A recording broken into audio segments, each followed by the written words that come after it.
دیہاتی لوگ پکے کافر اور پکے منافق ہیں،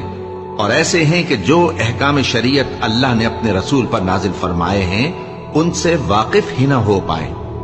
اور اللہ جاننے والا ہے، حکمت والا ہے۔ اور بعض دیہاتی ایسے ہیں کہ جو کچھ خرچ کرتے ہیں اسے تاوان سمجھتے ہیں اور تمہارے حق میں مصیبتوں کے منتظر ہیں، انہی پر بری مصیبت واقع ہو، اور اللہ سننے والا ہے، جاننے والا ہے۔ اور بعض دیہاتی ایسے ہیں کہ اللہ پر اور روز آخر پر ایمان رکھتے ہیں، اور جو کچھ خرچ کرتے ہیں اس کو اللہ کے قرب اور پیغمبر کی دعاؤں کا ذریعہ سمجھتے ہیں۔ دیکھو یہ بات بلا شبہ ان کے لیے موجب قرب ہے، اللہ ان کو عنقریب اپنی رحمت میں داخل کرے گا، بے شک اللہ بخشنے والا ہے، مہربان ہے۔ جن لوگوں نے سبقت کی یعنی سب سے پہلے ایمان لائے، مہاجرین میں سے بھی اور انصار میں سے بھی، اور جنہوں نے نیکوکاری کے ساتھ ان کی پیروی کی، اللہ